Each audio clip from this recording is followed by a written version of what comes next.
Okay guys, I got a couple requests to give a little more detail on how I actually made my airport, basically my terminals and my tarmac.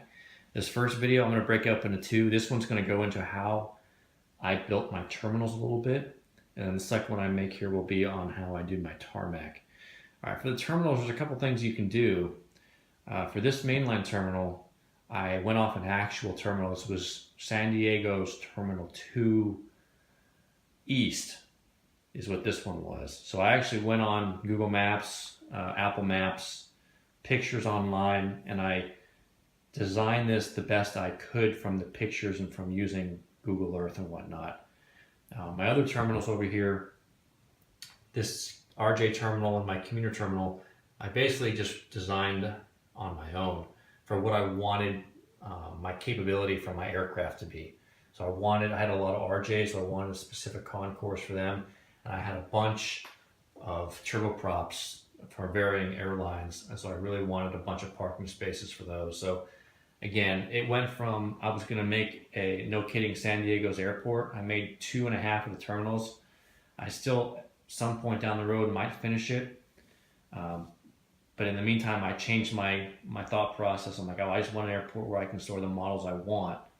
And so I used what I had, which was this one that was already completed, and I just designed it to fit not only the aircraft, but also the space.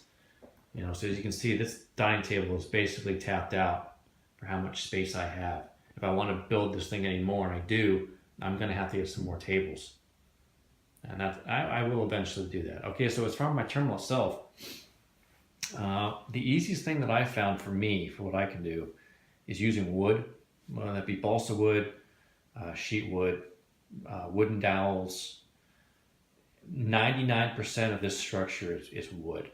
And if you get into it, all that lace, all that lattice there is just, they're almost toothpick-ish, but they are arts and crafts, kind of wood dowel and toothpick, and it's all cutting and gluing together with wood glue. These windows, these are made from the same material I made my first terminal. It's that clear tinted transparent flexible plastic. I cut those to fit. I placed them on some wood to give it some depth. So I just get another piece of wood. I put the clear coat, the clear tinted plastic on top of that. And these lines, they're just sticky project paper, which I'll go to in my other video as far as how I made my running lines. But it's just paper that I cut out. It has adhesive back, and that's how I made those lines look. All right, for my lamppost, that was a company called JTT Modeling. I think I found these on eBay, and every once in a while they will pop up on eBay. They're plastic lampposts. They may or may not be for 1/200 scale, but they worked for my airport. I guess I can't remember what scale they were actually, and they had a bunch of different kinds, but they come white, and you pretty much just have to paint them. So I painted the undersides yellow to simulate the lamppost. The pole is silver and the tops are black. All right, for the actual terminal, like I said, most of this is wood.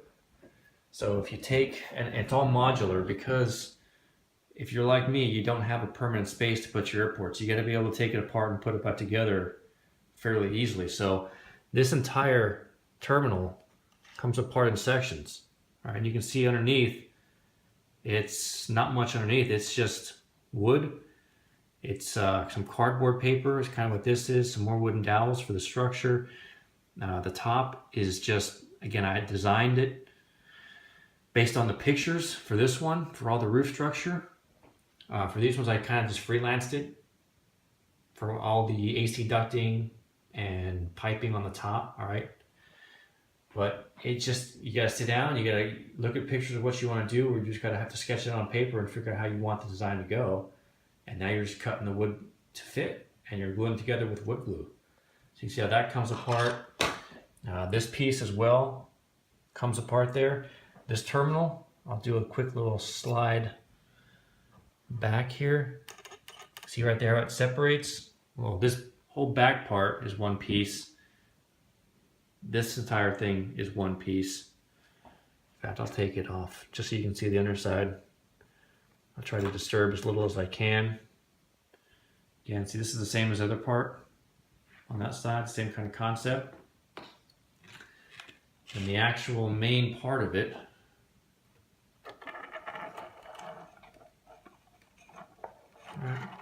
like this. So here's this main terminal. Again, if you look on the bottom side, you can tell it is all wood, little pieces, and it's all nice and flat edges, which is, if you're using wood, that's the easy way to do it. The curves when you're using wood are really tough, but as long as you're doing a lot of straight edges and flat surfaces, the wood works just fine. All right, and that's how I made this terminal. Again, it all comes apart so I can store it in dressers. So when I'm not using it, it doesn't get damaged because it still is pretty fragile. All right, I'll put this over here for now, and I'll get back to that. And so like I said, most of my airport is flat surfaces. And so now you can see the one curved surface I have on this thing is right here. All right, and that was the toughest part of this whole airport to make, I'd say, is getting that curve. That's just a flat sheet of balsa wood for the curve. So the way I made this part was I made the roof first. All right, I cut the top flat part. I cut the curve out on one of my saws, and I took the wall. I put some glue on it, and I actually, when I did this, I realized I had to make some structure underneath so that the top and the bottom of this wall bent equally. Because before, the top would conform to the roof, the bottom wouldn't. And until I realized I had to make the same kind of curved flat surface for the bottom portion of that wall as the top, it wasn't working until I got it like that. The other curved part over here, just like in my first terminal, this is one of those cardboard hat boxes. This was a larger one. I think this was a 12-inch diameter, whereas my other ones, I think, were 10. This might be an 11-inch. I can't remember for sure. But it's just a cardboard, wooden cardboard box, and I basically just cut around it to fit the design of my terminal that I was making. My commuter terminal is the same kind of concept as my mainline one. It's hollow wood, and the roof is basically one sheet. I did have to connect it right here. It's glued together, so this whole thing is one solid piece now. This part right here is one solid piece that comes out towards the commuter gates, and you can see my commuter gates as well, since everything has to come apart. This just slides right out. All right. All my windows are just paper, so I printed out all these sheets on from my computer from files I got online. These are just free files of windows. I printed them on paper and glued them to the wood. And that's all that is. The roof, those little triangle, the skylights, that's just a triangular piece of wood. It was a square piece that I cut in half to make it the triangle, and I just glued the windows to it to kind of give it that skylight shape. But that's all this is. See underneath, it's just all the wood.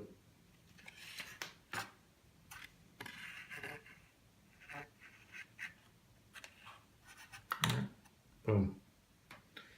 And that is really the terminal in a nutshell. It comes down to, and I keep saying it's really how you want to do your terminal. It comes on how you want to design it. If you want to do a lot of flat surfaces and straight edges, wood is usually the easy thing to do, just as long as you have something to cut it with. For my next terminal that might have some more curves into it, I'm going to try to get my buddy to help me with his 3D printer and 3D print me some stuff that I just can't make with wood.